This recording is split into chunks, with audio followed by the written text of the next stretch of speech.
There we go. Good afternoon, everyone, and welcome to a meeting of the Elder and Long-Term Care uh, Subcommittee of the Health Committee and our voting session. We have two bills on our agenda today, HB 1280 and HB 1151. And are there any advocates that are going to be joining us here today? Okay, they're coming in. All right, everyone. Great. So let's start with HB 1280 by Delegate Wims first.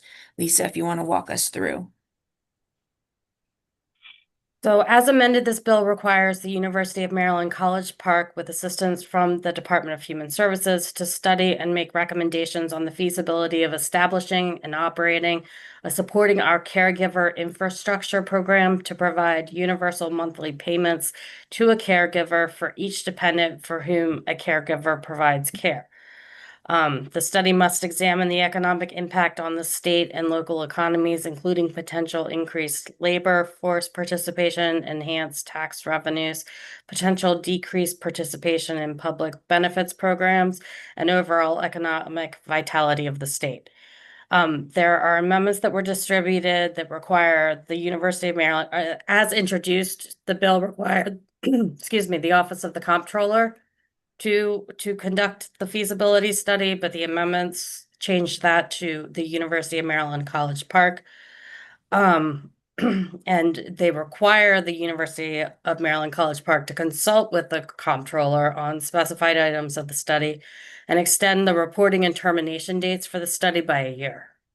All right. Thank you, Lisa. And thank you, Delegate Wims and your Chief Christian for joining us. In terms of the two parties engaged in the amendment, the Comptroller's Office and the University of Maryland, have they agreed to the terms and conditions of this amendment? Thank you, Madam Chair. Absolutely, they have. All right, sounds great. Any discussion on the amendments? We do have a letter from University of Maryland College Park that we got late yesterday. Okay, wonderful. Great to have it in writing. Not that I don't 100% trust you, my district mate. Thank you. All right, is there a motion on the amendments?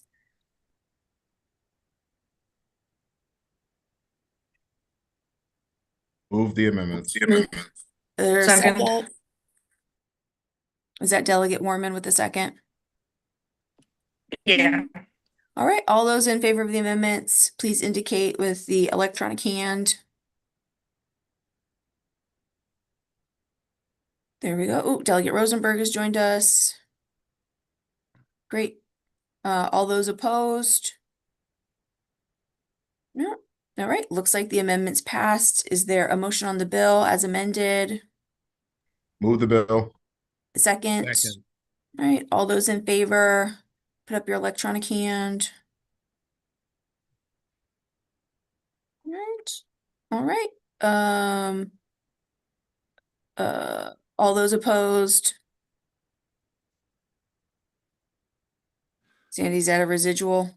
Yeah, that's a residual. I'm thinking from Delegate Rosenberg. Okay. I'm opposed just because it's a study bill, and I've been pretty consistent voting against it. And I'll just use this one more time. This is Governor Moore's letter in here talking about his veto of last year on a climate bill. He said that there's 3,900 mandated reports, and most people don't read them. So Gotcha. just remain All right. consistent. So Yeah. thank you. No worries, Delegate Morgan. All right, so the motion passes with one in the opposing position. Thank you, everyone, and thank you, Delegate Wims. All right, next bill on our agenda, 1151 by Delegate Hutchinson, and we have two amendments. Take it away, Lisa. So I'm going to describe the bill as it was introduced, and then Delegate Hutchinson, if you could go through the amendments for us, that would be great. So the House Bill 1151 is introduced, requires Medicaid within MDH to study the impact of requiring Medicaid to provide reimbursement for room and board services provided by a hospice house.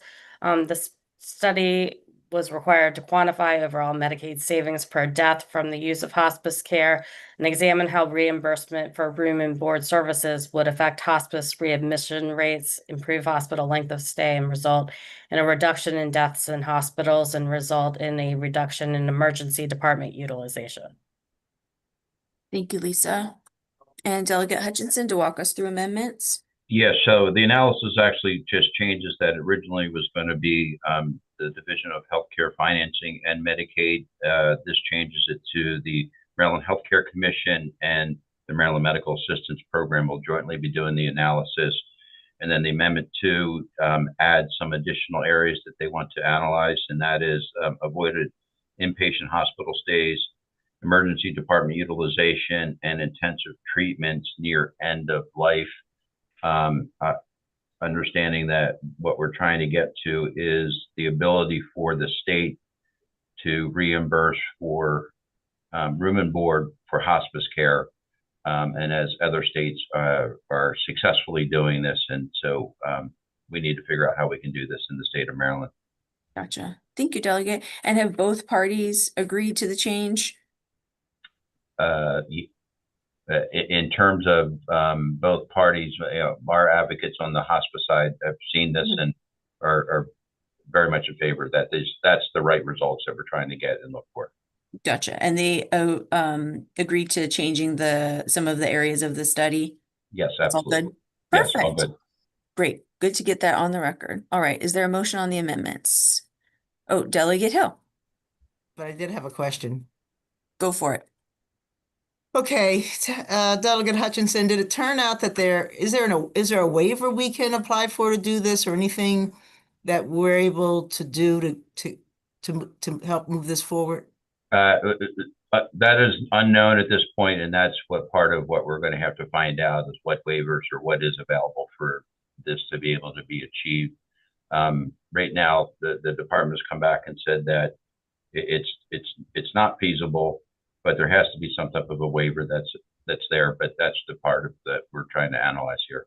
And I guess the question then is, Madam Chair, and I guess Lisa, can we tell them to apply for a waiver even if we don't know one exists? In other words, can we compel them to request a waiver?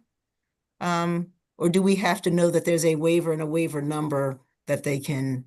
I mean, I know we've done that before, Lisa. We actually met with both Chair Bagnall and with Chair Lopez and all the advocates, and have actually reached out to the department and have not received responses back. So we moved forward with the legislation. Okay. So that's what I guess that's the question. Can we, even if we don't know a waiver exists, we've done that like with the insurance companies, other things I thought, or with the MIA, where we've said, inquire, and if there is a waiver, apply. Can we tell them to apply even if no waiver exists? Because that would be good to just have them ask for one.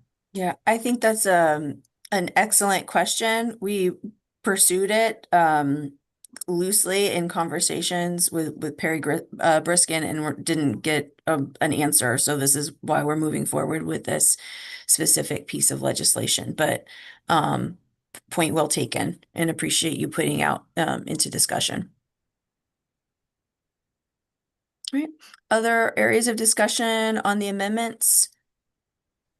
Move the amendment. Yeah. All right. Is there a second? Second.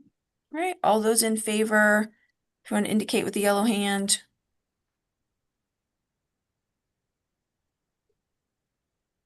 Here we go. All right. Amendments pass favorably. Is there a motion on the bill as amended? Move the bill. All right. Second. Second. All right. All those in favor, you know what to do. All right. All those opposed.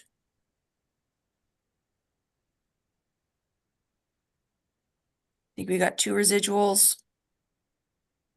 All right. Thank you, Delegate Morgan, for being consistent and easy to count in these scenarios.